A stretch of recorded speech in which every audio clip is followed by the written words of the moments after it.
Well, hi there, sir. How are you doing? Give me just a minute. I'm trying to bring up my Instagram. How are you doing, sir?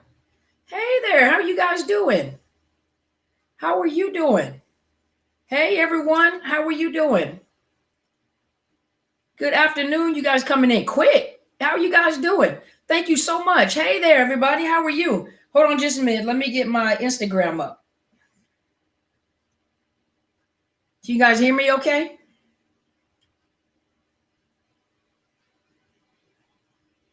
All righty. Let's see here. All righty. We're live on Instagram. Let's see. Give me just a minute, y'all. Give me just a minute. Let me turn on my other ones. Give me a minute. All right, y'all. Give me a minute. I'm going to look up in just a second. Hold on.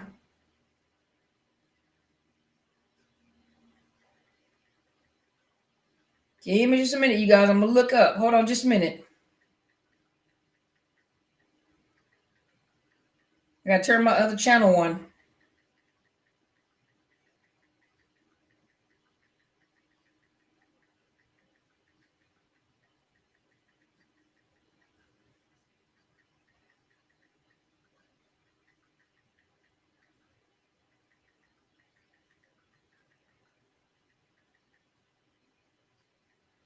Give me a minute, you guys. All right, hold on. Let me go live. All righty.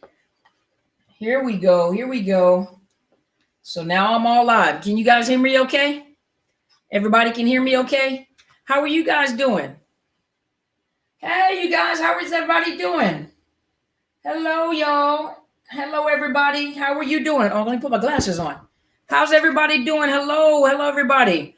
All right, New York, how are you guys doing? Thank you for being here. Hello, everybody. How are you guys doing? Hey there, Christina. Okay, now I can see the name. Christina, Carla, Kimberly, Donna, Danielle. Who else I got? Chelsea, how are you guys doing? Hey, you guys, how are you doing? Hello, everybody over there on my Instagram. And hello to everybody that is coming on live to my podcast. How's everyone doing? Hello. Hello, everybody. Hello, everybody. Welcome. How's everybody doing? California in the house. Hello. Let me look. So I know you guys were probably wondering why I came on yesterday and then all of a sudden you didn't see anything. I was testing all my new equipment and I was testing my new platforms. So we are on Periscope, YouTube, both of my Facebook pages. We're on Instagram and podcast. And look what we got here, y'all. Look what I got. So you guys can hear me better. So hopefully you guys can hear me. Now just knock the whole thing down. Hold on, I got to put it back up. Knock the whole microphone down. All right. So everybody can hear me okay, right?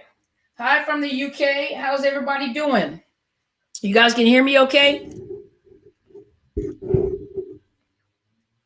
Can everybody hear me okay? Thank you so much. Hi, Diane from England, UK. Thank you so much, Solange. How are you guys doing? I'm not really social media savvy. I'm just a good reader. I read and I practice a lot. So a lot of times you guys come on or I accidentally come on and all of a sudden you don't see me anymore. That's because I'm sound. Okay, over here I know the sound is great. It's coming off the telephone. And then over here is coming off of the, let's see. I'm coming off of the microphone. Hey there, Sharima, Lizette, T. Williams. How are you doing? I hope you're having a wonderful day. Hi, Miss Dana. How are you doing? Hi, Miss Kimberly. Hi, First Lady. How are you doing? Tell your mother happy birthday with her beautiful self, looking like her beautiful, well, her daughter looking like her beautiful, beautiful mother.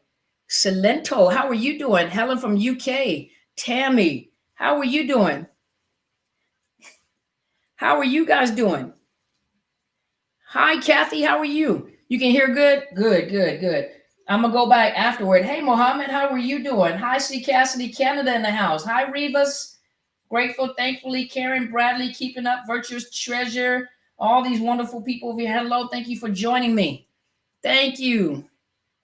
What? Hey, Tom. I know. I mean, we're kind of like in the house right now. So after I get done doing what I have to do with my mentor, then I usually come on in here. Hey, Courtney, the plug, I come on in here. So I had the opportunity to come in early. So I said, why not? Hi, Tara Via. How are you doing? Hi, Janine, Birmingham, UK. Okay. I told you I'm coming to the UK. Hi, Bunty. How are you doing? Thank you so much for joining me on my podcast. Thank you so much for being here. Thank you, Miss Karen. Hey, Queen of Success. How are you? Thank you so much. I appreciate you. Thank you so much. I'm doing great. Hey, Arlene, my little Canadian angel. How are you doing? Thank you, Miss Chat. I appreciate you. Hi, Deborah. How are you? Thank you so much. Thank you so much for being here.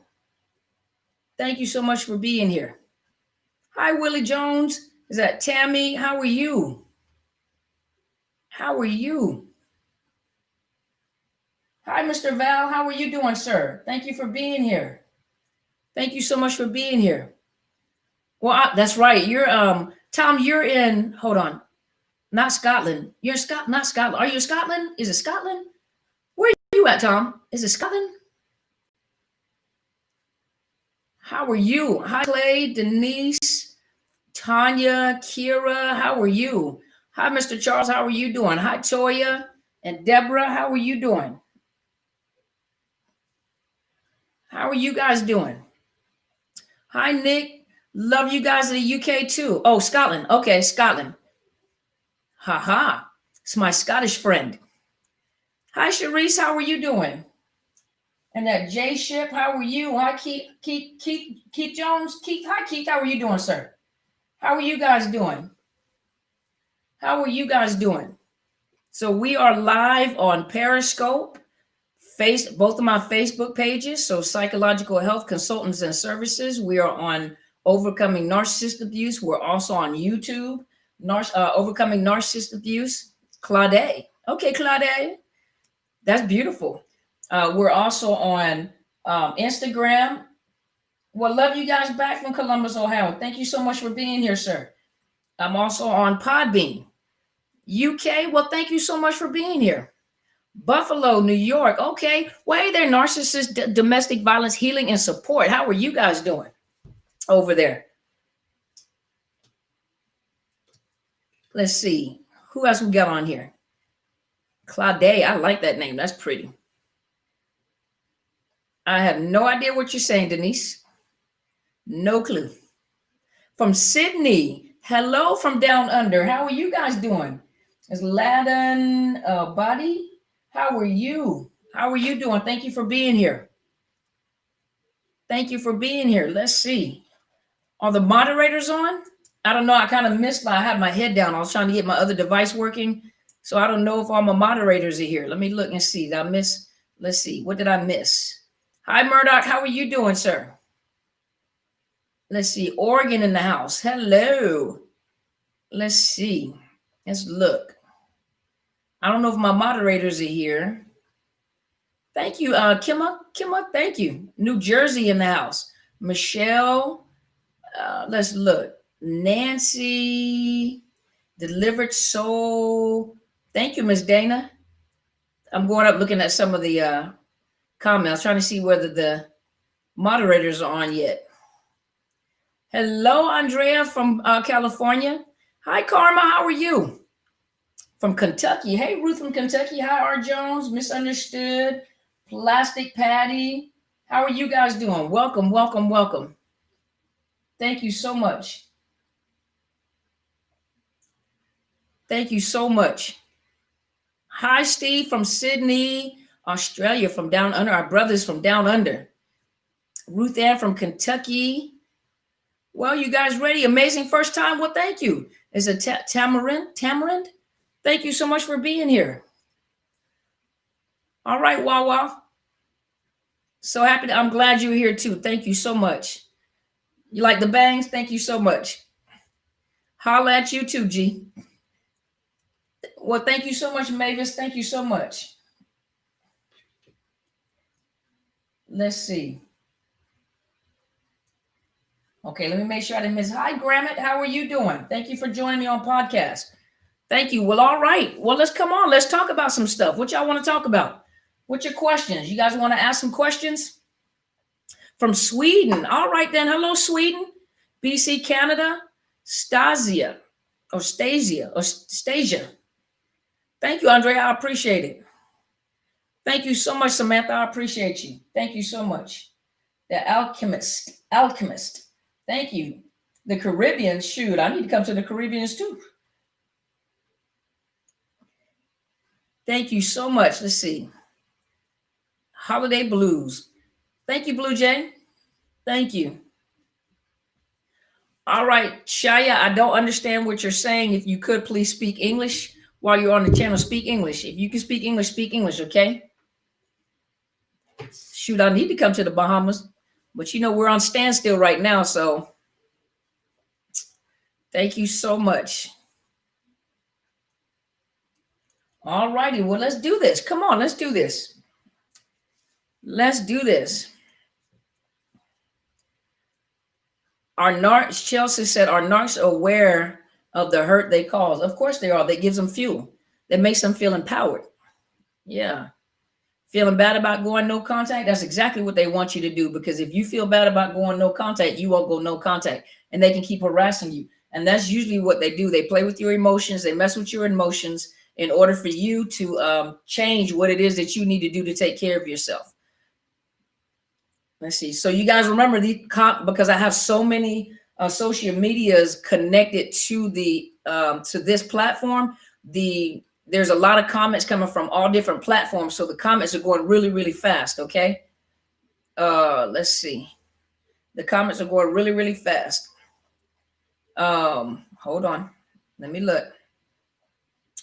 Could you give an opinion on that if I gave too many narc injuries to my ex? I couldn't give you an opinion of that. I don't know.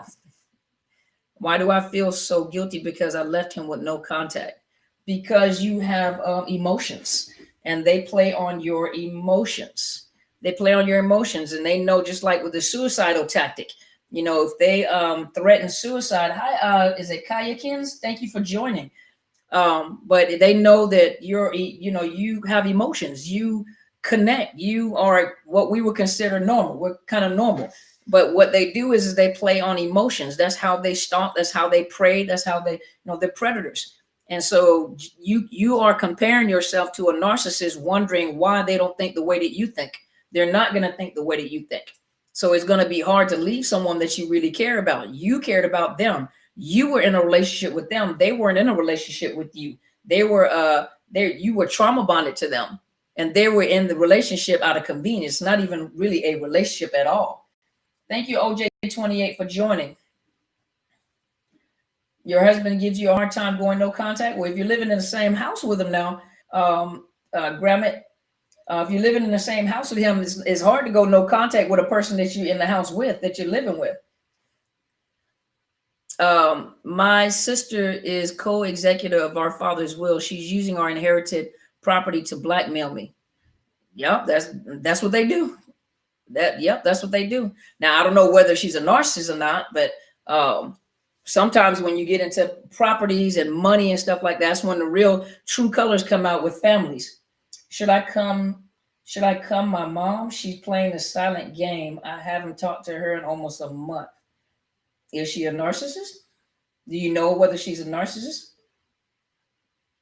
Do you know whether she's a narcissist based off of what you're learning? Let's see.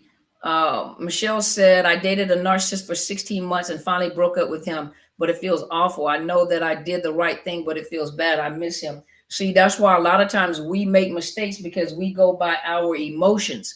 And a lot of times you can't make decisions concerning your life and your well-being based off of your emotion. You have to remember that some decisions you have to make, you have to use logic, not emotion, because you will allow those the emotions to run wild, and you'll keep going back and you feel sorry for them. But they know that. That's why it's easy to manipulate. Because of the fact that they know you care. They know you better than you know yourself. You in a relationship with them. They studied you long enough. They know how you are. So it's easy to pull you back in. Your emotions are wide open. We go by our emotions and they have none. They don't have the capacity to love, to bond, and to care for anybody. Everything to them, we would say a game, but everything to them is a matter of survival. That's how they survive. Let's see. Now I'm aware of the narcissism. I went narc cycles for 25 years. Didn't know what it was. I called him out and mirrored the narc, but put him out and went no contact. He's hoovering my children. Yep, that's the other tactic that they'll use. Yep. Why do they try to make you jealous of your own children? It doesn't make sense. You're being triangulated and your children are pawns in a chess game. And so they'll use anybody to get at you, and they triangulate your children. So they'll use anything and anybody. It doesn't matter. My sister is definitely a narc. She's pure evil. I've gone no contact, but our family will need sorting. Okay. Can a narcissist love? No, they cannot. Thank you so much for reminding me about making decisions with logic. December 11th is the big day in court, and I will remember this. Please do. Remember when you go into the courtroom, just like my mentor says, when you go into a courtroom, it's about facts. It's not about what your opinion is. It's not what you think. It's not about what you heard on YouTube. It's not about what you assume that this person could be, and this person is a narcissist. You are not an expert witness. And on top of that, you are not unless you have a definite diagnosis from a psychiatrist or psychologist that you have paperwork that you want to bring it up, but they still really don't understand what narcissism is. You can't go into the court calling people narcissists. You go into the court with facts. The facts are this person is not paying me child support. This facts are this person has harassed me, stalked me, abused me. You bring facts into the court. Don't bring your assumptions into the court. When you go in and you start telling the judge about the person being a narcissist, 9 times out of 10, they're going to ignore you. That's what they're going to do. My husband gives hard time going no contact with. Okay. So I'm not sure what you're saying. So if you're still in the house with him, of course, you're not going to be able to go with no contact. You're in the house with him. So I'm not sure what you mean, Grammit. I'm not sure what you mean.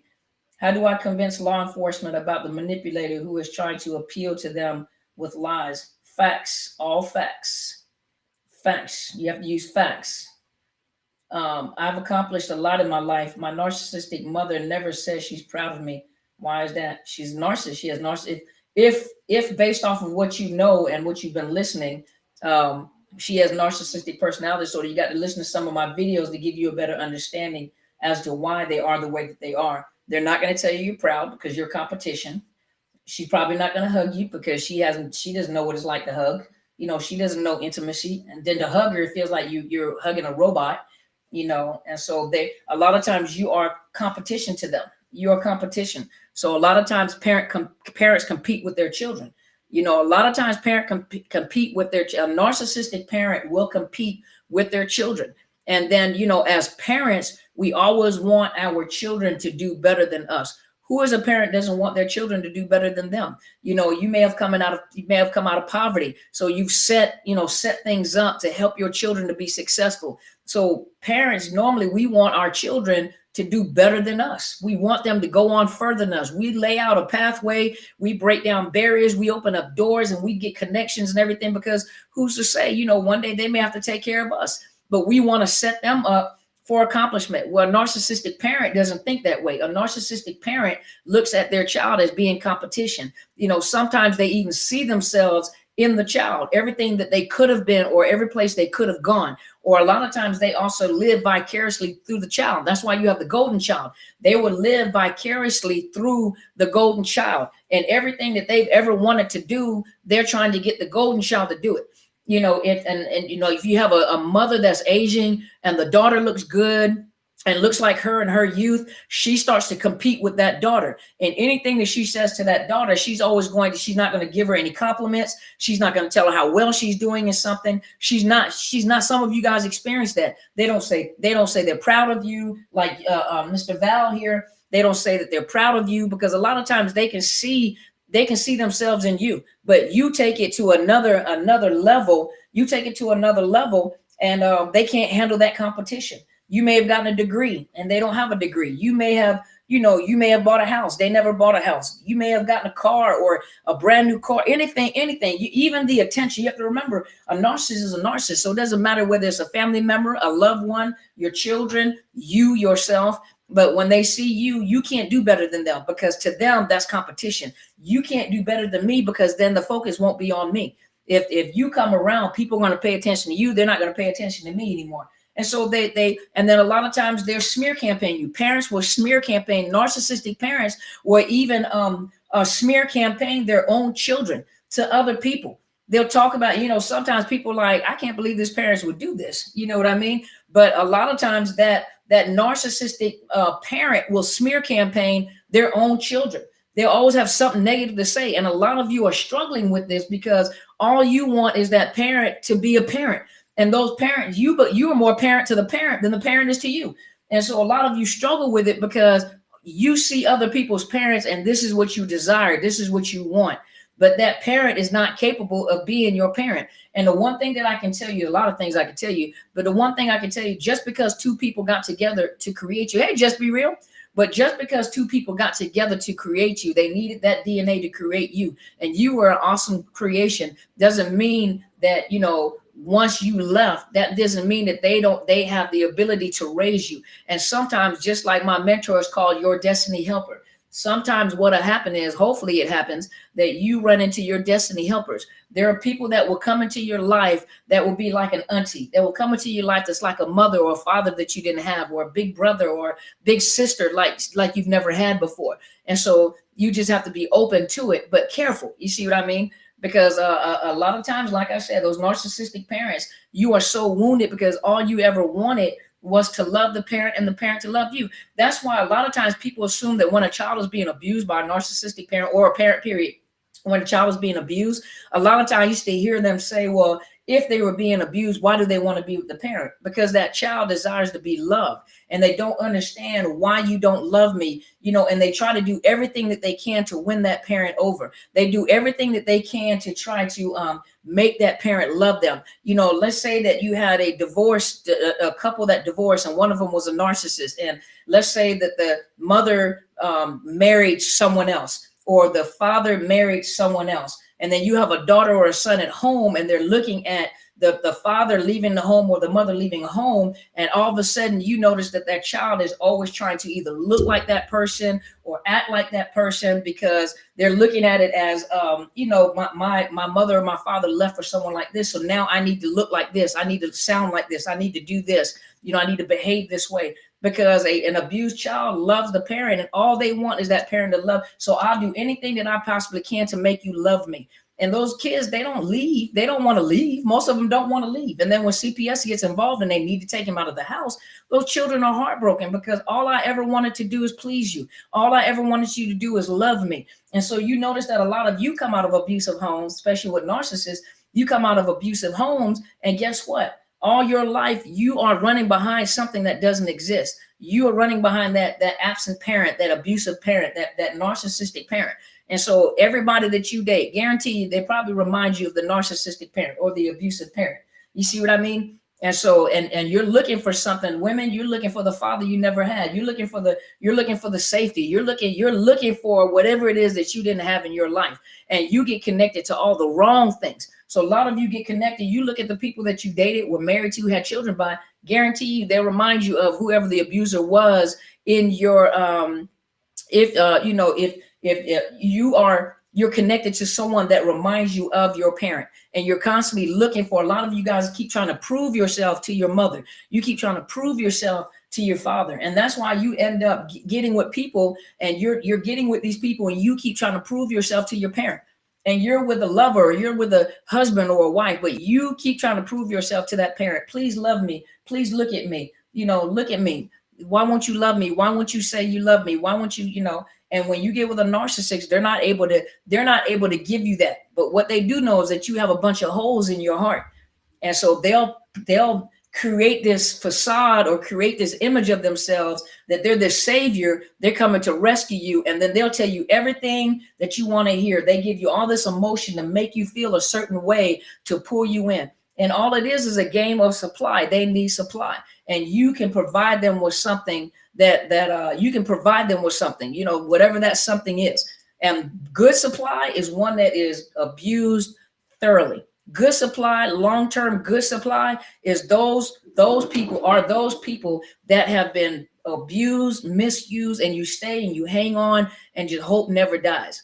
You know, that's good supply. That's not good supply to us. Good, that's bad. That's bad. But to a narcissist, that's good supply. One that is the primary supply. Hey, Miss Sabrina, the primary supply is yeah. They don't say I love you. Some of them do say I love you, but you know when you hug them, it doesn't feel real. It feels cold and distant. It doesn't feel. You know, have you ever? Some of you guys that do have healthy mothers or grandmothers, and when you hug them or you hug your grandfather or your father, some of you do have healthy parent, one or the other, and you hug them, but you feel safe. You know, when you hug them, feel like it's going to be all right. I don't know how it's going to be all right. I just feel like it's going to be all right. And I feel safe. You know, for a narcissist, you hug a narcissist, it never, ever, ever, ever feels safe. You know, it's in your mind. You have created that, but it never feels safe. And it never feels like there's always something missing. Like you're hugging an android. Hugging the android, turn into people pleaser. Yeah, you try to please people to make them like you. You don't have to please nobody to like you. If people, let me tell you something. People are gonna be people. People don't like that I'm light skinned, you dark skinned, you got long hair, you got short hair, you bald headed. It doesn't matter. People are always gonna find something wrong because they find something wrong with themselves. So people that always find something wrong with you, never have anything positive to say, always, you know, and you guys get to see it on social media a lot too. You know, when you're looking at like comments and stuff like that. Sometimes people misery loves company. A narcissist doesn't want to see you happy because it wasn't them who made you happy. And then you're getting away from them. You're getting away from a narcissist and you happy. Oh Lord, don't let that happen. You know, don't let that happen. But there are some people that are just miserable. They're not even narcissists, but they're just miserable. And they sure don't want to see you happy. They don't want to see you happy and overcome. That's why a narcissist, the best way to torment a narcissist, let me tell you guys a secret. Now look at you. I'm gonna have about 1 million viewers on this. She said there's a secret.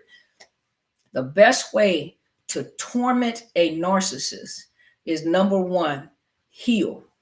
Number 2, succeed. Number 3, forgive, let go, close the door, and move forward. That right there will torment them because they never expected you to move on and heal and be happy. And some of you guys think that you're happy being with another person. Another person is not going to make you happy. There is no such thing as a perfect person, number 1, but there's a perfect person for you. You know, there's a perfect person for you that's able to handle your craziness.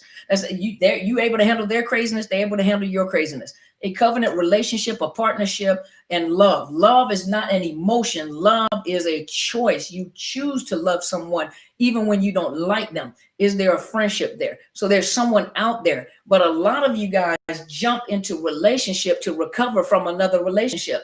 And on top of that, jump into a relationship because you're trying to fill the void, you know, that you haven't recovered from childhood.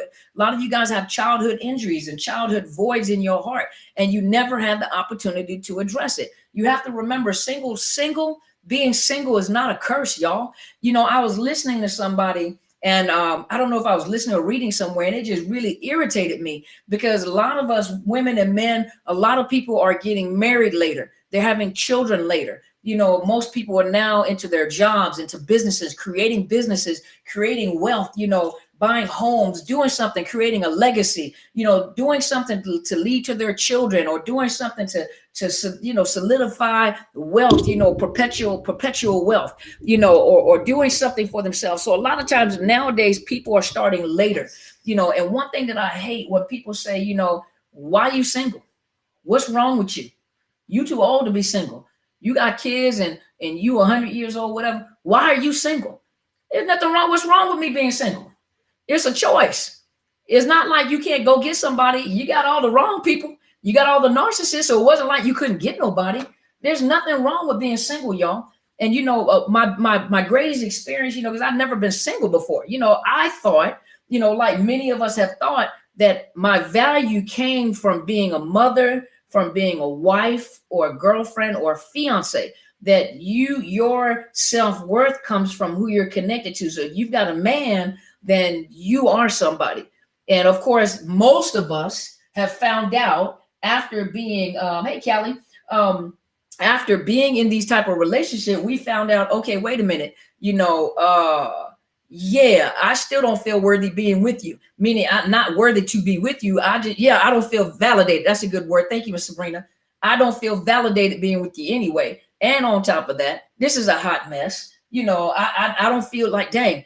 So now we're beginning, men and women are beginning, and even some of the women like, why? I read this somewhere, y'all. I read this somewhere. And this is no offense to my LGBTQ family that is on here, but I was reading somewhere where this guy, nice looking guy, y'all. Now, I'm not blind. I can see he was fine, y'all. He was fine. He was fine. He was young, but he was fine. And he wasn't just fine. He was fine. And so somebody, I don't know. I know some of you guys saw it. I can't remember who's under whose Facebook page it was, but it says, I wonder why he's single. He is whatever age he was. He has no children. He's whatever age he was, and he's single. So the first thing people were saying is like, why do you think he's single? So all these women were posting like, he's selfish. He can't commit. He can't do this. Now, everybody's giving their opinion. He's selfish. He can't commit. He's a dog. He don't want to do this. He don't want. And one lady made the statement, maybe he don't feel like being in a relationship at this particular time. He is building his wealth and building his business. He just don't want to be in a relationship. There's nothing wrong with that. There's nothing wrong with that. Single is not being single. Don't mean you have to be single forever, but how about we master singleness first? How about we single people trying to be married people trying to be single.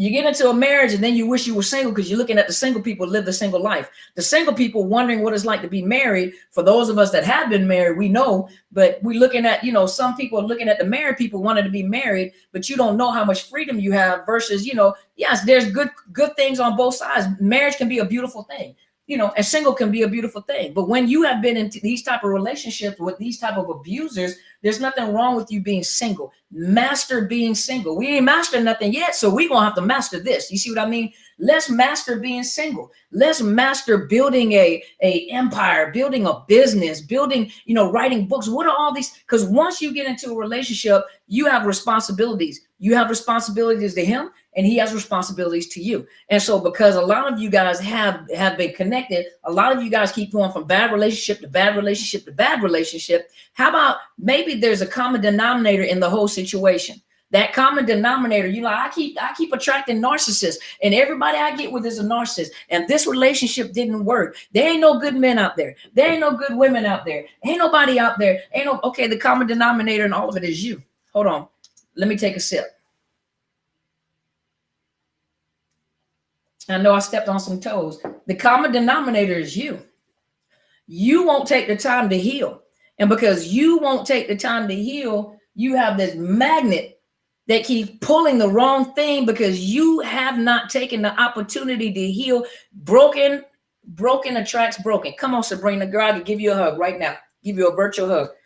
Exactly. Broken attracts broken.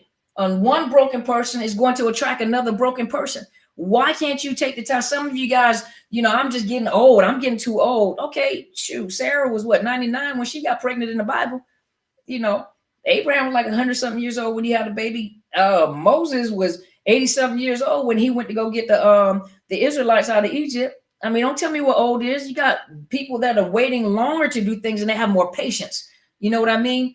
You have more patience. There's nothing wrong with you being single. Master singleness, because in your time of single, everything, there's a season for everything. There are some people that come into your life for a moment. There's some people that come into your life There's some people that come into your life for a moment. There are some people that come into your life for a moment, a season. A moment, a season, a lifetime. You have to identify. I think there's one more. Some people come in for a moment. Some people come in for a season. Some people come in for a lifetime. You have to be able to identify the different reasons and seasons that people come into your life. Everybody's not meant to be connected to. You have to know what season you're in as well. Maybe this is your season of recovery. Maybe this is your season of recovery, and in your season of recovery, you'll get a whole bunch of information. You'll learn a reason or season. Yep. You need to recover and learn about yourself. What are your child? I done became single.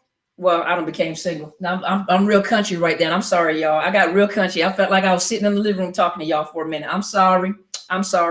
Listen, in my singleness, I started discovering stuff about myself that I didn't even know. All these ideas and plan, and a lot of it is for y'all, because I think about you guys, and you guys keep me busy. I don't have time for a man in my life at this particular time because I'm concerned about you guys and wanted to do things for you guys. But while I'm thinking about you guys and want to do things for you guys, I'm having so many thoughts and ideas and stuff and how to grow and do this. You know what I mean? Just so many things I didn't even know existed in me. But if I had a man in my life at this particular time, I've been trying to take care of that man, my household, and then come back. I won't have the time to do it. So what I'm telling you guys is there's nothing wrong with being single. Take this time, of singleness and learn and discover yourself. I'm up there building stuff. I done bought myself, y'all don't even know, I done bought myself a drill. I was about to walk down the street and just drill stuff for anybody. Drill holes, take nails out. I got a drill. I don't always look like this, y'all. I throw on my bandana and my sweatpants and I work. Hey, Uncle Vinny, how are you doing, sir? Thank you for joining us. But I found out I have skills. I've been painting, stuff that I'm doing in my office, setting up my office. I didn't know I had the skill. I didn't even know I had the talents and gifts that I have. Certain plans that I'm making and things that I'm trying to come up with. So sometimes I lay in the bed with my eyes wide open, thinking about what I want to do. So take your time of singleness and discover yourself. Take your time of singleness and heal.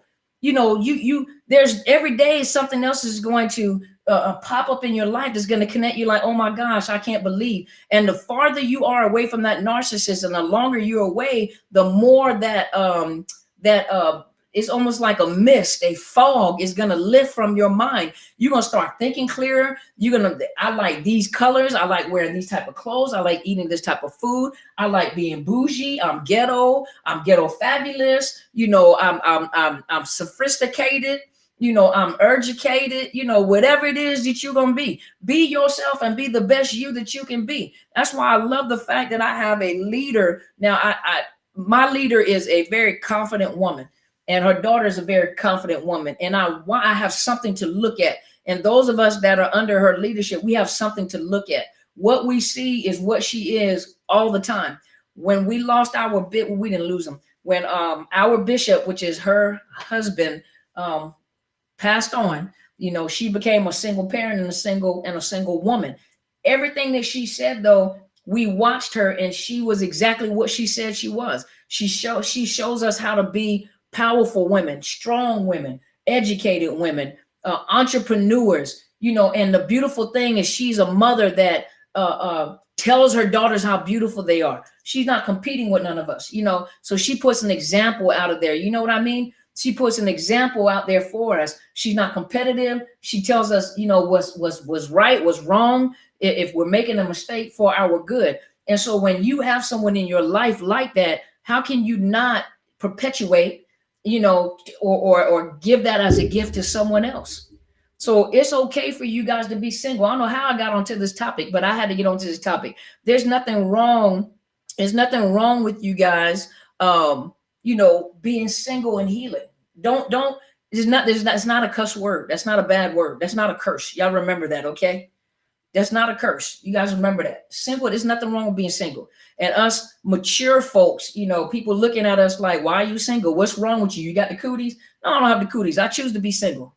You let them know. It's not like I can't get somebody. I choose not to be with anyone. I shut that door at this particular time. I have things that I have to do. Let me get myself together so I can be the best me I can be. Because don't you want to present, even with the kings on here, don't you want to present yourself the best way you can for that woman? And meaning that if you are at your best, you're not going to just accept anything. A king can only be with a queen. A king cannot be with a stripper, a twerker. A king, that's beneath your standard, kings. You know, you can't be with just anybody, some standard simple woman. You can't be no simple woman. How's that woman going to lift your dreams up? How is she equal to or help you in your dreams and building your kingdom? And likewise, ladies, you know, you're a queen, so you need a king. You don't need them, but you desire a king. You don't need a jester. You don't need a partner. You don't need you don't need a side dude, just like the men don't need a side chick. If that's something that's in your heart, then you should stop settling for just anything. Some of you guys just settle for anything. Well, I just, I'm getting older, so I just need to, whatever I can. Mr. Charlie, he just, he got one eye, but his left eye is good though. And he got a little limp, he a veteran and everything. He got a little limp and some disability benefits. Okay, why can't see some of you guys don't even want to put yourself at that level because it feels almost arrogant to say that or do that. That's not arrogant. That's confident. Yeah. There you go, Joe. He just need a kingdom. That's right. He needs a kingdom. That's what I'm talking about. Does that make sense? Does that make sense, y'all? The world is overpopulated. All right, then. Some of us looking for kings and end up with absolutely, Miss Dana. You are absolutely correct. You're looking for kings and you get garden gnomes and trolls. Child of the day, thank you so much. I appreciate you. Thank you so much. Yeah, thank you so much. Okay, these questions are going real fast. Is stalking flying monkeys a year now part of the Hoover or smear campaign? I probably need a little more to that story because I'm not sure. I'm not sure who the flying monkey is, so I need more information. Arrogance is being rude and looking down on others. Absolutely. What I'm talking about is being confident. What I'm talking about is being confident. Let's see. Okay, my little comments. Okay, there we go. Narc make up stories that never even happened. Are they delusional or do they know they're lying? Of course they know they're lying. They just want you to believe that they're not lying and get mad when you don't believe that they're not lying. It's called trauma bonding and gaslighting, all that stuff that they do. When do you know you're healed? Reavers, you'll know when, a lot of times people have triggers. And so when people have triggers, that means that you're still being triggered by something. Like you could be triggered by the way someone acts, the way someone speaks, the way someone looks, and you get triggered, And eventually you get to a point where a lot of times I say when, especially like if you're a parent that has children that has to co-counterparent with a narcissist, and they keep coming up and something that they say or something that they do triggers you, or like say you are around other men, maybe platonic friends or whatever, and they trigger you, something that they've said or, and they trigger you, then you know that there's still some more healing. A lot of times, is how you act with other people around, what you don't like, you'll know when you're healed. That's only that. You'll know when you are healed. And you know when you're not healed. And the thing about it is when we're honest with ourselves, as you're going through your healing process, when you're honest with yourself, you can some people actually say, I thought I was ready to date. I'm not ready to date. Or I thought I was ready for this. I'm just not ready for this. I kind of enjoy this. You see what I mean?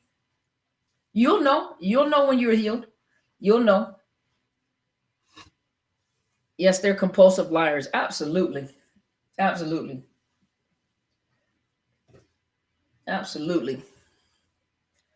I haven't dreamt since these demons attacked me on my job. I'm healing for sure. Everybody needs realm sleep.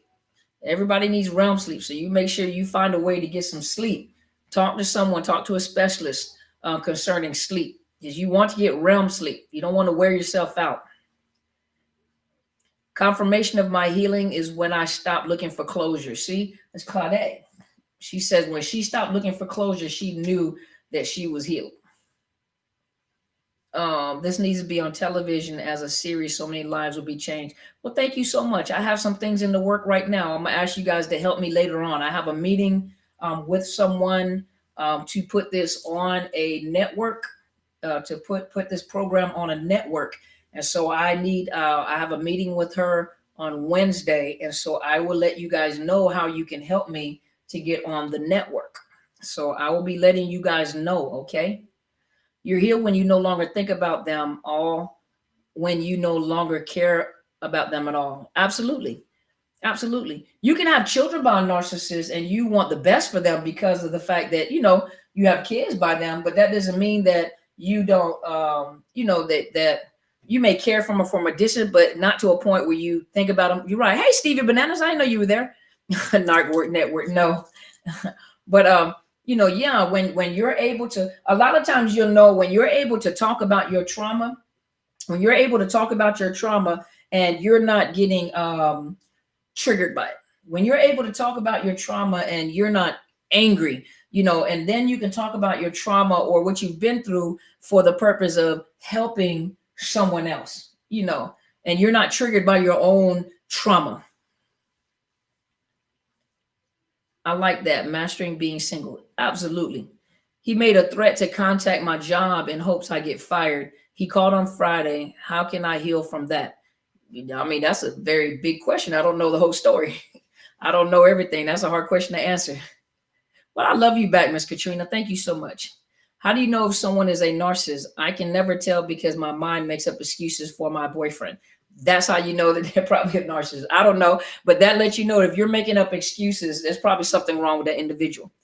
As long as you keep on making up excuses for the person that you're with, then you don't like, you're not seeing that person for who they really are because you're making up excuses for that person. You got to stop making up excuses, hold them accountable, even in your own mind.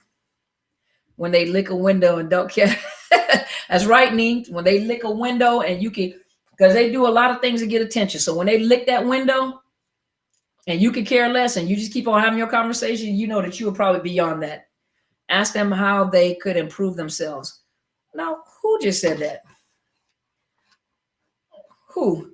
Stevie Bananas, I hope that you did not ask that question. Don't ask them how they can improve themselves. Thank you so much, Just Be Real. I knew I had healed when I was able to read his gaslighting messages and see through the illusion, responding with the point only and nothing else. I set boundaries and he can't cross them. Good job. But now the question becomes is, have you set boundaries to a point where the next person won't be able to get into your heart that quick? Uh-oh, hold on. Let me take you back off the screen. There we go. Sorry about that. What is the best way to deal with an ex who uses his kids as pawns? Divorced already, give up kids. What is the best way to deal with the ex who uses kids as a pawn? Well, number one, if it's his kids and not yours, that's not your problem. Even though it may feel painful for you to cut them off, but you have to understand what they're doing. If they're your kids, you know, you may have to talk to a lawyer or a professional concerning law and protecting your children. So I can't really answer that question because I need more information. So if they're using their kids and not yours, you have to draw your boundaries. And sometimes drawing your boundaries is very painful because guess what? There are children involved that you probably care about. I'm happy being single because I never get up. Well, that slipped past me. Hold on. I never get to see the person that I'm being now. In other words, I never got to be myself. Absolutely. A lot of you guys have never been yourself. I still deal with the narc. I've changed my mind on helping him with a purchase. I said I would help him. How do I not feel bad about changing my mind? When the circumstances change, your mind can change. There's nothing wrong with that. You just had other thoughts. You don't have to explain nothing to them. You feel bad and you feel like you owe him an explanation. You don't owe him an explanation. Not when you've discovered what you're dealing with. Thank you, Nuna. Thank you. Okay, yeah, there we go. You keep going back. You're going to get tired after a while, Daniel. Thank you, Just Real. You're going to get tired of going back. You have to learn that. You have to make up your mind. It's your choice. The narcissist won't let us be ourselves. Absolutely not. Yeah. I've never been myself. This is the best time for you to be yourself. Legal representation should help guide your complaints and get a restraining order. That's true. How do you cope with a narc who shuts down every time you try to resolve an issue? You can't deal with a narc like that. They're a narcissist. How you going to deal with them? That's how they are. So either you stay and just continue to go through that, or you have to make a decision. It's up to you. But there is no change. I can't teach you how to deal with that, because that's what they do. That's a part of the game. Yeah, that's a part of the game. Can't wait until mask drops off. Okay. Walking on eggshells is no way to live. Absolutely. And they never let you go. Yeah, a lot of them won't. A lot of them won't. Some of them, hey, New Dawn Arises, I didn't see you. How are you doing, sir? On here, it doesn't highlight my, on this program, it doesn't highlight my moderators. So like I have to see your name come up. So it's not highlighted like it is when I'm actually on YouTube, where I can actually see where the moderators are. I lost my mind for 2 years and cannot believe, how did that happen? Then 1 year getting out. Okay. Trauma bonding and trauma. Yeah. Why do they, let me see.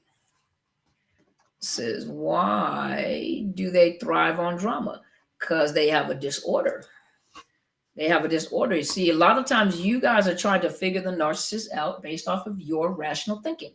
They don't think like you. That's like trying to figure out what's going on inside of a schizophrenic's mind. You know, you've never had schizophrenia, so you don't know how this affects them. I talked to one young lady who had a psychotic episode, and she talked about being stuck in her own mind and looking out of her eyes and looking out of her body and being stuck and couldn't get, like her body was doing its own thing, but she was like stuck in her own brain. Well, I've never been in a psychotic episode, but I deal with people in psychotic episodes. And so I had to go by what she taught me, but I've never experienced it. So I don't know what it's like to be in her head and what she went through. Likewise, you guys are trying to figure this narcissist out, but you're trying to figure this narcissist out with your rational mindset.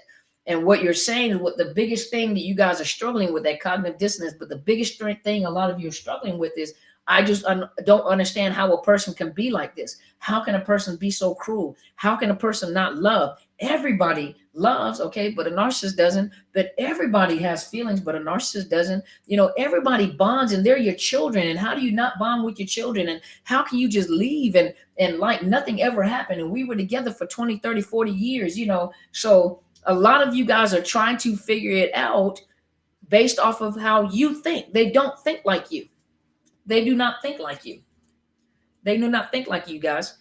Narcissists do not think like you. And you're racking your brain because your brain wants to rationalize. Your brain wants understanding. So your brain, you wrestling with your own mind because it needs understanding. It needs clarification.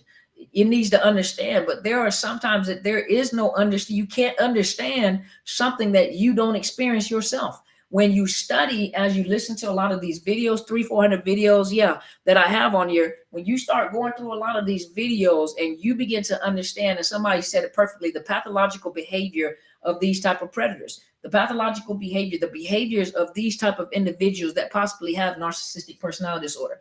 I never say someone definitely has it. We just say that this person is a narcissist. In actuality, clinically, the term is this person has narcissistic personality disorder. And when it becomes pathological, problematic in relationship, jobs, work, people around them, and they have at least 5 out of 9 of the symptoms, you know, 9 of the, there are 9 symptoms. And if they have 5 out of 9 of them, they qualify for the diagnosis of narcissistic personality disorder. But most people have narcissistic traits, but it's not pathological. You may use those traits, you know, to protect yourself. You might not gaslight, but you may like silent treat somebody because you're mad and I don't want to talk. And I just want you to know how mad I am, so I'm not going to say anything. You may ghost someone. I don't even feel like answering the phone. That dude is ugly, so I can't believe he even took the chance to call me. So I'm just going to ghost him. I'm not calling back, you know. Gray rock. Sometimes we gray rock folks. So there's a lot of things that we do that are narcissistic traits, but they're not problematic. They're not pathological. They don't cause problems in your surroundings, in your work, with your loved ones, with your children. It's not problematic like that, where it's diagnosable. You see what I'm saying? But most of you guys are trying to figure them out with your rational mindset. You can't do it. You don't think like a narcissist. And so that's why it's so hard for you to understand how in the world can someone be like this? How can someone be like this? But think about it. Those of you that may have autistic children or autistic family members, or those of you pathological, well, girl, I have to pull my book out. I got to pull my book out. I got to pull out my DSM to give you all the 9 traits. But you know, you got to remember that that's just like many of you guys that know people that have like autistic children, autistic family members, people that are high on the autistic spectrum, like it was formerly called Asperger's, you know, and Asperger's, they're very intelligent individuals. They have work and everything, but they still have a problem with like facial expressions. They're very, whenever they lock into something, you know, you can't get them. They get overwhelmed if you give them too much at one time. They're going to try to figure one thing out at a time. Hey, Rick, how are you doing, sir? But you have never been in the mind of an autistic person. So how can you think like an autistic person? How do you know? Because their wiring is off. And so they get overwhelmed very quickly. And so how you can self-soothe is not the same way that a person with autism can self-soothe, depending on the level of autism they may be on. May have. They did this commercial, I think it was on YouTube, not YouTube, but I think it was on Facebook. And they were showing how you see a road and how a person with autism sees a road while they're driving. So, you know, when we're driving at night, you see all these lights and these cars coming, these lights, and you kind of turn your head and look at the lines on the ground or all these lights coming. So, there's a lot of lights and a lot of cars coming. Well, to us, that's how we see it. But to them, they were showing how they see those same lights and they just everywhere. And it overwhelms them where it's almost like they have a meltdown. Well, thank you so much, Rick, sir. How are you? Thank you so much. It's almost like they're overwhelmed, so they don't know what to do. So some of them will start banging their head. Some of them will rock back and forth to soothe themselves. Some of them will cover their ears or cover their head, so they're soothing themselves and they don't know what to do. They're overwhelmed. And so to get close, tight to them, so most parents have to learn how to deal with a child that has autism. Well, you don't know how a person with autism thinks. You can watch them and figure out like how do they think? What are they doing? What is going on? That's no different than a person that has narcissistic personality disorder, because you're looking at them like, okay, they got a job, they have a family, they have a car, they have money, they're intelligent, they're funny, they're handsome, and they have everything going for themselves. How can you be like this? You're trying to figure out a disordered person. You can't figure out a disordered person. You can't figure out a disordered person. Even with therapists, we see the symptoms and everything, and we see how people that are traumatized, develop different problems. Some of them don't ever develop a personality disorder. Some of them may grow up with post-traumatic stress disorder. Some of them do grow up with borderline personality disorder. Some of them actually become empaths. Some of them go to the opposite end of the spectrum and become narcissists. Some of them have histrionic personality disorder. Some of them sociopath, psychopath, which is now known as antisocial personality disorder.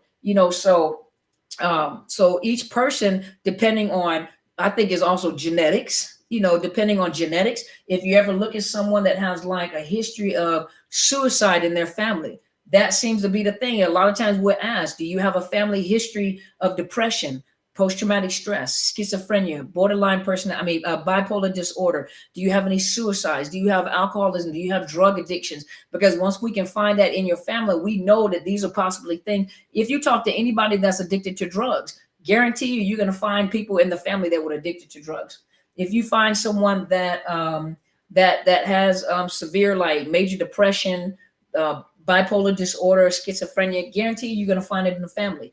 There's been suicide. If they're suicidal a lot. If you ask them, there are people in the family that are suicidal, and those people in the family that have probably committed suicide. So you look at, no, empath is not in the DSM. No, because that is a physiological makeup. That is empath are wired that way physiologically. They're wired that way. So you guys should have been at the empath conference. Apostle Helen and Sadler and I, we were on the platform and we talked about empaths. And empaths are wired that way. They're not psychologically, but chemically, physiologically wired that way. MPD and PBD are both cluster B personality disorders. If you kind of look at it, thank you, New Donna Rises. I appreciate you. Thank you so much.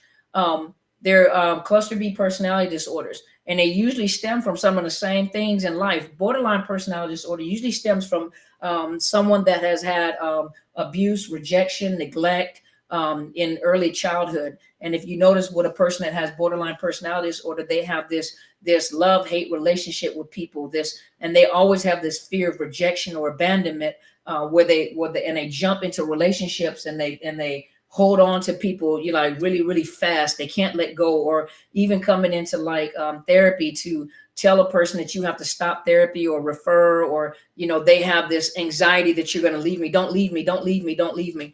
A narcissist, on the other hand, they may have been through that with a narcissistic parent. They may have abuse, rejection, neglect. Some of them go through the same thing that a person with BPD had, but there's some people that develop borderline versus narcissism, and they turn within. And so, and borderlines, they turn without, empaths turn without, and narcissists turn within. Everything shuts down to protect themselves. So everything shuts down. So it's all in the cluster B personality disorder. It's a permanent personality disorder, and you can't change personality disorder. When we were in school, the instructors taught us, when we were doing diagnosis and assessment, and the instructor, hey, Pink Squirrel, how are you doing? But what happened was the instructors taught us, they were like, okay, at the time we were dealing with axis 1 through axis 5. Axis 1 is usually like major depression, anxiety, things like that.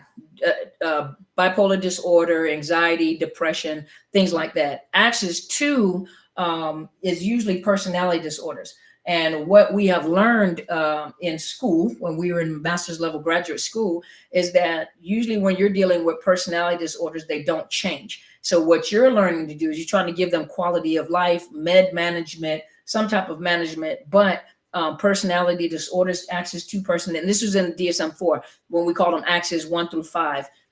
But we used to call them personality disorders on axis 2. And we were taught in school that axis 2 personality disorders, they don't change. You can't fix them. Most therapists, usually don't want to work with that, with personality disorders, because they're long-term. Most insurance are not going to pay for it. It's long-term, very hectic, very exhausting. Especially cluster B personality disorders, they're called the dramatic disorders. And so most people don't feel like dealing with dramatic personality disorders. They want control. It doesn't have a good outcome. And usually it's long-term with personality disorders, long-term, so most therapists don't have time to deal with that. That's a lot of energy. That's a lot of work, and then you're dealing with, they're dealing with people that are combative a lot of times.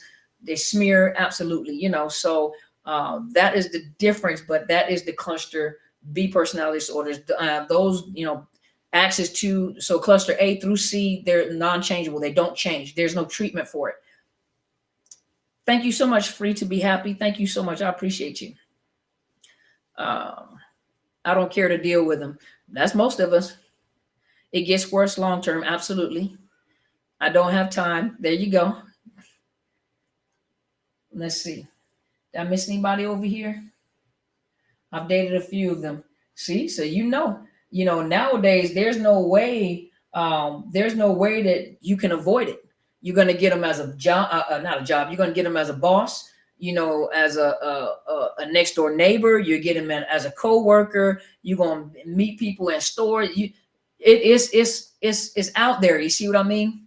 It's out there. So it's not like, it's best to go ahead and get information about this and learn about it, because of the fact it's out there. If you haven't dated one, you will come across one.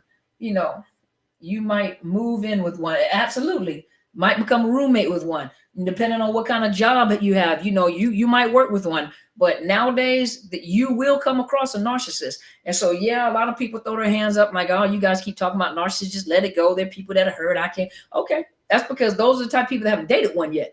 And then when they date one, I just left. Yep, you haven't got the right one. Get the right one, and they'll be in counseling. They'll be in coaching, But you will come across a narcissist. You will. Dr. Carmen, why do the narc hoover the child on their very own birthday with I missed it. With gifts and plans, like it's the child or their birthday. They're a narcissist, honey. They do the same thing they doing to you. Children, it don't matter. Children just easier because they're younger to manipulate, but they're doing the exact same thing that they're doing to you with the child. And a child is so easily pliable. So it's easier for them to manipulate a child. That is admirable. They run from this task. Must do dobro head on. All righty. I'll send a narc personality change 1 minute. He took normal the next minute. He looked like a demon in his eyes. Yes, the narcissist stare. You feel drained due to the constant light. Yep. Yep. Yep. Stay strong. Pain is just weakness leaving the soul. Pain is an indicator that there's something wrong. Yeah. Pain is not just a weakness leaving the soul. No, pain is an indicator that something is wrong. Because I'm not going to step on a nail and like, that's just weakness leaving the soul. No, I just stepped on the nail and hurt myself. Pain is an indicator that something is not right. Pain is an indicator, hey, you need to check engine light is on. Something's wrong. Are there quick questions you can ask to identify a narc? Nope, you got to kind of pay attention because a lot of time, I don't pick up on narcissists in my office right away either. And I'm a therapist, So no, there's no quick. You just have to be self-conscious of yourself. You have to know what you're going to accept. Once you start listening to a lot of these videos, certain things will come second nature to you. You'll just pay attention. You'll be a good listener. You'll pay attention. You'll listen to what they're saying, listen to how they're asking, and you can't ignore the red flags either. In layman terms, where do you make the distinction between a healthy amount of confidence, ego, self-image, and narcissistic disorder? Because narcissistic personality disorder is pathological. Pathological meaning that it causes problems in their life. It causes problems in their relationship, in their job. It's problematic. It is, just like we're on here talking, the behaviors of these narcissists and what they do, and they destroy lives, break hearts. When it gets to that point, then there's a problem. There's something going on. There's disordered individual, but a lot of them are hidden in plain sight. So it's not that easy because they know how far to go and how far not to go. But once you get with one or you're around one, you can tell just how disordered they really are, even in their thinking, and how people are sucked into this little world that they're just as disordered. When I say disordered, meaning they're just as gaslighted and confused. But when you say healthy ego, a lot of times people do confuse healthy confidence with arrogance. I've been called a narc before, because I don't even know what they told me. I don't know what they said. I just know what it was is I had boundaries. I had boundaries and I refused to let anybody step over my boundaries concerning a situation or something that was going on. And I don't know if it was in counseling. I think it was in counseling. But I just refuse to allow them to step on my boundaries. And my no is no, and I'm not going to move because you have a temper tantrum or you cry. No is no, and that's how we're going to do it. And I was called a narcissist. I was like, okay. Normally a narcissist will call a narcissist.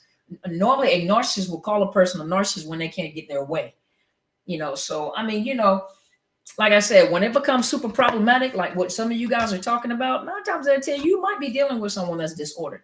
And then you also could be dealing with somebody that's young and not ready for a relationship and irresponsible. That's when you're dealing with the younger people. I'm always questioning myself if I am. If you're over concerned about it and it causes you some anxiety, you might not be, because you want to change. Because the fact that you want to change, you can tell when you want to change, and you can identify some things in your life that you want to change. Oh, that's rude. That's not very empathetic. I don't want to do that. I don't want to compare myself to this person, or I don't want to make people feel like I'm a narc. When you're concerned and you make provisions to change, a narcissist doesn't make provisions to change. The only reason why they change is they try to hoover you in, but that change is only temporary. That's just a facade. But when you recognize certain behaviors in yourself, certain things that you do, or you notice when you hurt people, and then you like, man, and you feel bad about what you do, and then you change that behavior, narcs don't change their behaviors. They don't. Do you think these people that are constantly posting selfies of themselves on Instagram or whatnot are narcissists? Not all of them. Some of them might be, but not all of them. Consistent? No, so I don't think all of them are. A lot of them could be, but I don't think all of them are, no. But that's a good start, though. And then there are certain, I'm not going to say who, but there's like certain actors that were posting pictures of themselves, and you can almost see it in their face, like the eyes. You can almost see it. But I'm not going to tell you who. My narc signed out of Hulu and Netflix, so I can't watch TV. But I'm on YouTube soaking up this wisdom. What a big dummy. Get your own Hulu and Netflix. You don't need theirs. You do not need theirs. Hold on, y'all, before my microphone drops.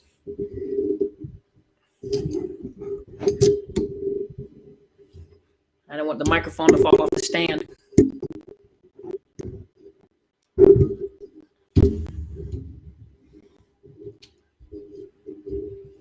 All righty. So say, let's see. So how can you tell from the eyes? Heard that before, but not sure how to see it. Oh, once you see it, you won't unsee it. There's nothing I can do to tell you, but once you see it, you won't unsee it. Better yet, don't watch Netflix and Hulu. That stuff is trash. Rick over on podcast says, better yet, don't watch Netflix and Hulu. That stuff is trash. Let's see. Eyes and how they pose and comment, you could tell an arrogant personality. Sometimes you can't tell the difference between a narcissist and the arrogant personality. Oh yeah, the eyes become pitch black fully. Their eye, hold on. Comments going real fast. Their eyes turn really dark in the demon stare. He said pure evil. Narcissists destroy people. Recovering from them is hard. Yep. The eyes don't lie. Yes, true. I'm seeing it in my loved ones. What happens when you discard them first? I did a video on that. When you discard the narcissist first. So you have to remember that a narcissist is competitive any which way. They can't, they want to be, you have to remember it is a matter of power and control. It's domestic violence. And so it is a matter of power and control. And so a narcissist wants to beat you to the punch for anything. So if they find out, or if they get a sense that you're about to discard them, they'll come up with a way to run and discard you first. But then they're upset because of the fact that you went along and just agreed with the discard instead of you having to do it. And then there, some of you guys, like this is it. You discarding the narcissist. And so you discarding the narcissist, they're appalled because you beat them to the punch. You made them look bad. How dare you? They'll try to get back with you just so they can discard you. So you have to remember what you're dealing with. A narcissist, they can't handle rejection. They can't handle abandonment, even though they do it to you. Discard, they can't handle discard. They got to do it so that they can get the credit for discarding you, not you discarding them. You did that? Yeah, I have a video on that. On when you discard the narcissist. If they discard you, thank heavens and don't go back. Absolutely. Some of you guys are loyal. Some of you guys are so loyal that you won't leave. And it really took the narcissist to discard you to finally make you, to separate you two, because you would have just stayed and kept trying. You can't. The problem that most people make is, okay, so Dr. Carmen, I just want to talk to you to find out whether my loved one is a narcissist, because if they're not a narcissist, then I'm going to try to make it work. I'm going to try to make it work. I am going to try to make it work. I am going to try to make it work. It doesn't matter whether they're a narcissist or not. The question becomes is how are they treating you? If, and then you're telling me a lot of things like they slept with my best friends. They have all these babies. They do this right here. They cuss me out. They do this. They do that. They do this. Are they a narcissist? And I'm usually like, I don't know. I can't tell you that may not be a narcissist. But the point is whether it doesn't matter whether they're a narcissist or not. How are they handling you? Are you okay with the way that they're handling you? Because if you're okay with the way they're handling you, you need therapy. Because it doesn't matter whether they're a narcissist or not. Everybody deserves to be treated with respect. Everybody deserves to be treated with respect and deserves to be treated with honor. Respect goes both ways. And if you're not being treated with respect or with love or like someone cares about you, why are you in the relationship? And why are you trying to make the relationship work? That's why a lot of people stay, because they're trying to make the relationship work. And guess what that narcissist will do? That narcissist will put it all on you. Well, you're not making it work. The reason why it's not working is because of you, and you not trying hard enough. And you're not. You don't ever hear them take any credit for themselves. Like, I'm jacking this relationship up, and you know what? I'm going to do my part as you do your part. When you have two people trying to do their part and play a role in a relationship, the relationship is not going to be perfect, but it's going to kind of come together. But a narcissist will always put you in a position to make you feel like you're the one that messed up the relationship. You never forgave. You always did this. And yeah, I messed around for over 50 years, but you just wouldn't forgive. And the wife or the ex-wife is like, I forgave you every time you did it. You just kept on doing the same thing over and over again. You see what I mean? And so a lot of times you guys are trying to make something work, but the other person is not. So how can you make the relationship work? You stop trying to make the relationship work. That's not your job. That is your job together. And if you're the only one, that's just like, what is it? Like, what do you have, a team of sled dogs? But then all the dogs, they're laying on the ground. You got the one dog trying to pull the human, the sleigh, and the dogs that are laying down. It's teamwork. It's a team effort. You know what I mean? Hey, Uniquely Made, how are you? Would you say narcissists and pimps go hand in hand? Not necessarily, because not all narcissists cheat, believe it or not. But they're all manipulative, and they're all psychologically abusive. I'm so happy to be away from these demons. I've changed my number a few times, but these 6 narcissists called me recently. I cut my number off and reported it to the police. Good job. Who's getting hot over here? I think I need to turn off that fireplace. The hardest part for me is accepting that my ex is a narcissist. All the signs are there. So now, Simone, you're going to have to make a choice. Do you want to continue to be misused and abused? And you look like you're a very beautiful young lady. But, do you want to constantly be used and misused? Used and misused. Nobody should be abused and misused. I don't care who you are. See, that's where you guys have to learn to put your foot down. If you're going to treat me like that, I can't be with you. I'm sorry. No matter how much it hurt, it's better to discard them, to walk away and hurt that way, than to continue going through this for years to a point where you're stuck in a dead end relationship. And then you don't waste it 20, 30, 40 years. And you look back, and now I'm not saying you're an old lady or old woman, because I did it for 22 years, and finally walked away. And thank God, I wasn't a dried up prune. I was still, feeling youthful, feeling good about myself. But imagine some people who have stayed there, they're 70, 80 years old or 60, 70 years old. And to them, they feel like I've wasted all my life with this individual, You know what I mean? I just feel so dumb that I kept trying and making excuses for him. But that's you have to think that's usually what happens when you love somebody.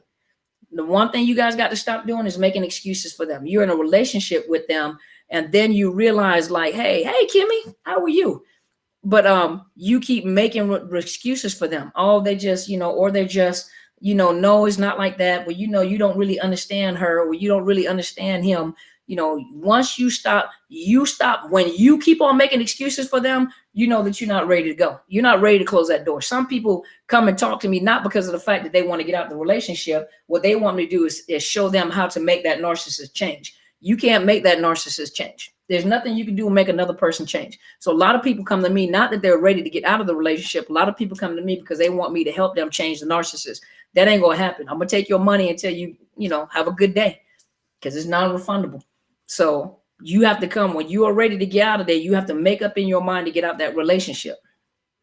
You are vulnerable when you believe their lies. It proves they have power over you. Well, you can believe anybody's lies, You can believe anybody's lies, and they're not more powerful than you, but the manipulation game and the game, that mouth, and what they draw, how they manipulate into your heart, how they pretend to be something that you're missing, how they plug up those holes in your heart temporarily to make you believe that they are everything that you ever wanted, just by the stuff that you say. They know how to play the game. See, I used to protect him from his friends making fun of him. He never once protected me. See, there you go. There you go, y'all. Well, y'all, how long have I been on here? Let me look. I don't have a timer on here. So I don't have a timer on here, but I am getting ready to wind it on down and get ready to go, you guys. Been on here for a minute, and I appreciate all of you guys. I want you guys to make sure you stay tuned because I have some things in the work. I finally got my, make sure I don't knock it down. I got my microphone, y'all. So I got my microphone set up. So I'm ready to use that. You know, oh man, I didn't turn on my lights back here. See, y'all could have had lights, and I didn't even think to turn on my lights when I sat down. Now it's too late. I didn't plug it up. I didn't even turn on my lights. So it's kind of dark in here. But I'm getting my stuff set up so that we can get the first class rolling. I want you guys to stay tuned because I'm going to do I might do a 3 or 5 week class on topics related to starting off from the very beginning to give you guys an understanding. So what I planned on doing was doing some classes, but it might be a 5-week class. And the way I'm setting it up is trying to give you guys either the choice to go to pay for one class or pay for the whole 5 weeks. But once I have the numbers set, once the numbers are set, because I'm not sure how many people I can get up there. I might do 50 people at a time. But to do a class, 5-week class with at least 50 people, because I have to be able to manage, because I'm not going to be, everybody can't talk to me at one time. I'll be giving a class and everything, and I'll give you an opportunity. And then after that, I record the class, then I'll put it back and let you purchase the class, you know, that's not live. So some can come to the live and then some go to the not live class. But I'm setting it up now. So yesterday, some of you guys saw that I came on, you saw me come out on different channels and everything. It's because I was testing my equipment. I was testing equipment. I was testing new platforms and everything as to what I need to support the platform that I'm gonna do the classes on. And so I really like the platform that I'm using right here. It just won't connect to Instagram. I haven't figured out how to connect it to Instagram. So, but I will be starting classes soon. And so I want you guys to stay tuned. And then there's possibly a network opportunity coming up for me. If that opportunity comes up for me, I'm talking to the producer, this week in reference to an opportunity on a new network that is coming up on Roku. And so I'm talking to her right now to see how this works. And if this works out, I will let you guys know so you guys can help me because, you know, these kind of things are not free. But to see how you guys can help me to get us up on this platform to a broader audience. And you never know what'll happen after that. So hopefully, you know, I'm checking on that to see how that works. Excuse me, guys. I'm trying to get the hair out my face. It's really irritating. I'm sorry, you guys. I don't mean to keep putting my hands in my face. But I want to, you know, so I will let you guys know when that comes up. And then I will put something out there for you guys to help me so that we can take it to another level and take it to another platform. And so I appreciate all your help. Thank you guys to all my moderators and all the New Donna Rises, Just Be Real, Stevie Bananas.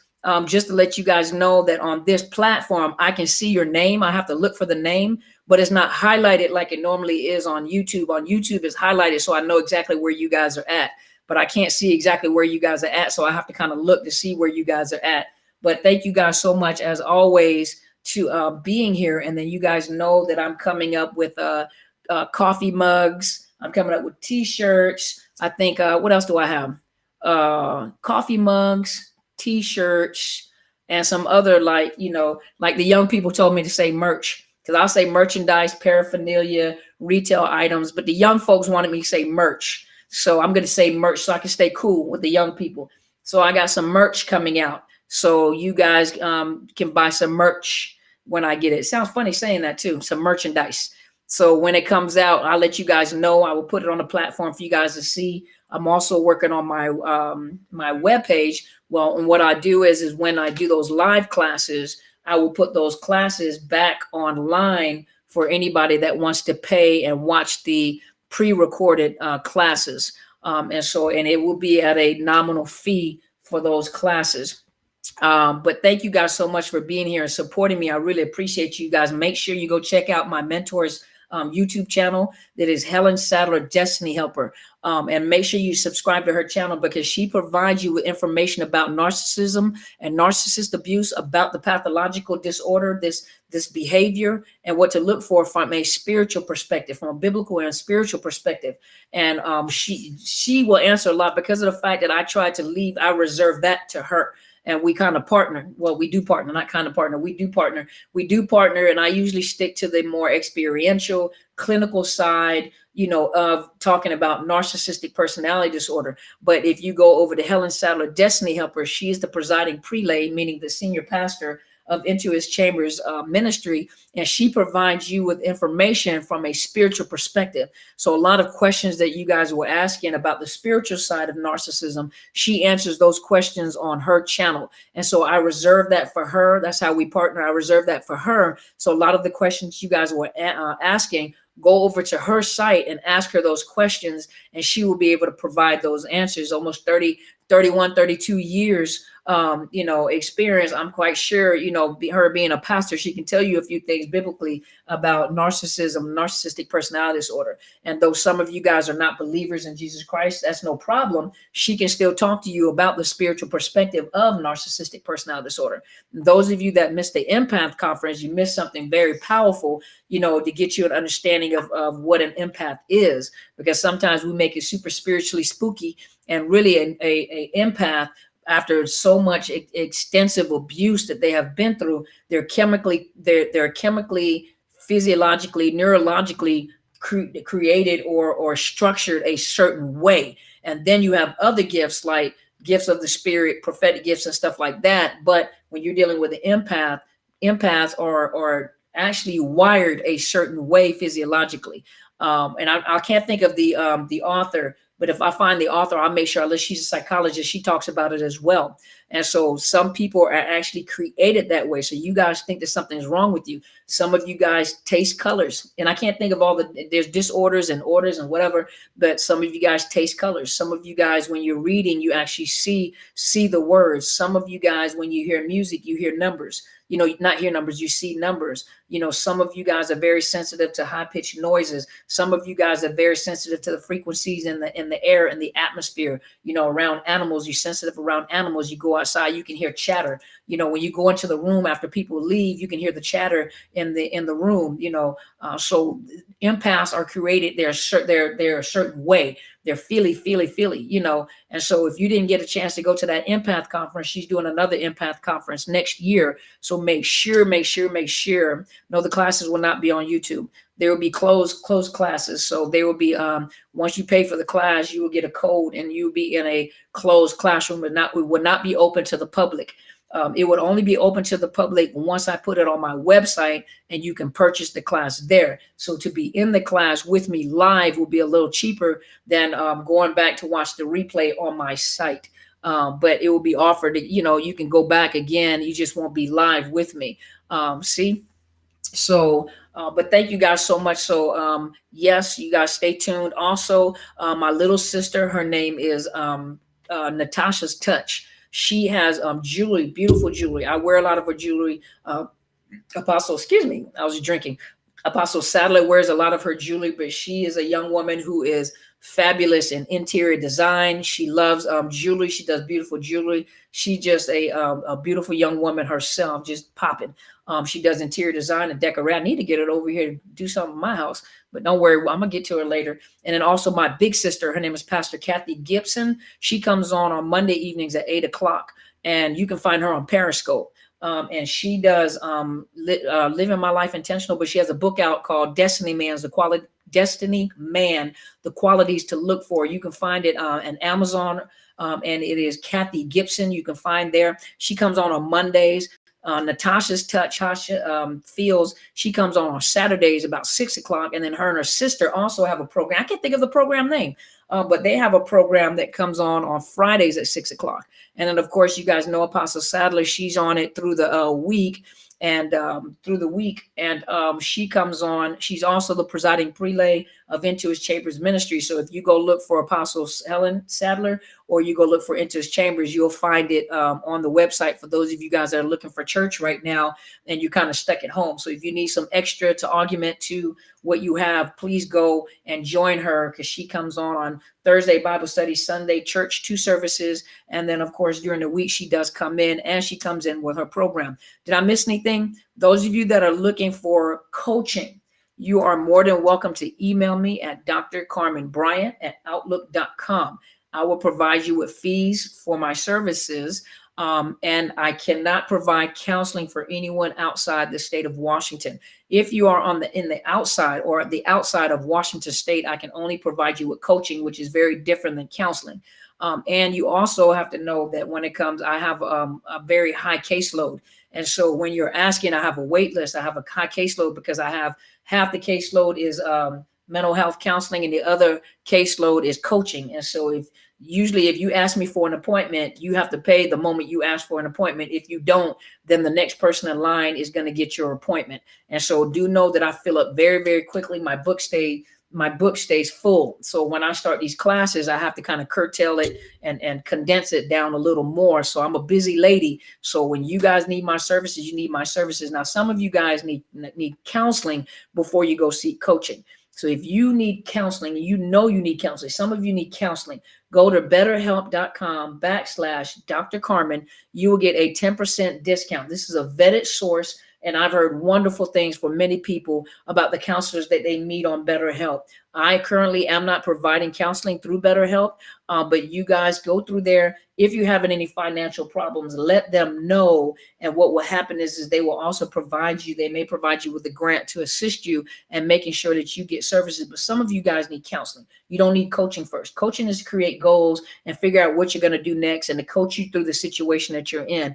Some of you need counseling. Some of you need to deal with anxiety and PTSD, major depression, eating disorders, sleeping disorders. Some of you guys need a counselor so they can refer you or recommend you over to a med provider to have your meds, what's the word I'm looking for, reassessed, to make sure you're on the right medication, to give you the right diagnosis for the medication you need, and someone to monitor you. So those are not the things I will offer to you guys when you come to me for coaching. I cannot do that. I do not know counselors in your state. So a lot of times you guys are wanting me to recommend, I do not know counselors in your state. You can go to Psychology Today and look up, counselors in your state. If not, you can also go to betterhelp.com/Dr. Carmen, and they will connect you to counselors in your state, licensed counselors in your state. So I think that's it. You guys know about my book. They have put it here, Unmasking the Illusion of Perfection. Go check it out. It is at Barnes & Noble or at Amazon. So once again, thank you guys so much for joining me. I really appreciate you guys on all these platforms, Periscope, Facebook, both of my Facebooks, YouTube, and over here on Podbean, and over here on Instagram. I am so grateful. Thank you so much. I am excited too, Ms. Rivas, because I am creating the classes. I really would like, when you're first creating stuff, there's so much that you want to do that sometimes you just have to catch up with your own self, because I would like to provide you guys with workbooks. So you guys imagine I have to do the class, I have to do the workbook. So there's a lot of stuff that I'm trying to get together, and I got to get the site up and going, because once the site is up and going, at least you guys know that the site is there. So, but I just want you guys to know that there are some things that I have planned. 2020 is going to be an awesome year for me and for you guys, because I really am ready, and we're ready to go to another level. So let me talk to the producer. She's starting a new network. Let me see, what we're going to do, how we're going to do it. Let me get more information so that I can come to you guys as my tribe and let you guys what I need in order to get there on the broadcast, to create a broadcast for overcoming narcissist abuse. And so I'll let you guys know. And I appreciate you guys. Thank you so much for being here. Thank you so much for supporting me. If it wasn't for you guys, there would be no me here on social media. And so you guys make it happen for me. I am so excited. Thank you so much. If I can turn my little camera around, you'll see my little studio. I keep on tapping on this, so I know it's loud. Sorry about that. Nails are too long. But thank you guys so much. I really, really appreciate all you guys. And you guys have a wonderful, wonderful rest of your evening. And I will see you later on this week again. Thank you guys so much for joining me. Now I'm going to have to go cut off all the buttons, okay? So I'm cutting off all the buttons.